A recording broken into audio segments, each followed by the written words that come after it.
Welcome to my channel. आज आपण बनवणार आहोत पनीर टिक्का मसाला। त्यासाठी मी एव्हरेस्टचं पनीर टिक्का मसाल्याचे पॅकेट आणले आहे, ते आपण एका वाटीत काढून घेऊ। त्यामध्ये 200 मिली दूध हे ॲड करू। 200 मिली म्हणजेच 1 वाटी। त्याला छान असं मिक्स करून घेऊ।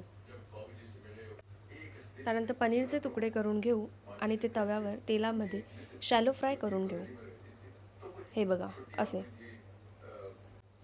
त्यानंतर 3 मोठे टोमॅटो घेऊ, त्याची प्युरी करू। एका कढईमध्ये तेल गरम करून बनवलेली प्युरी त्यात ॲड करू। आता ही प्युरी आपण 2 ते 3 मिनिटं शिजवत ठेवू। टोमॅटो प्युरी ही बघा आता छानपैकी शिजली गेली आहे। त्यामध्ये आपण बनवलेली एव्हरेस्टची प्युरी ॲड करू। आता ही पूर्ण मिक्स करून त्यामध्ये हवे तितके पाणी ॲड करून आपण शिजवत ठेवू।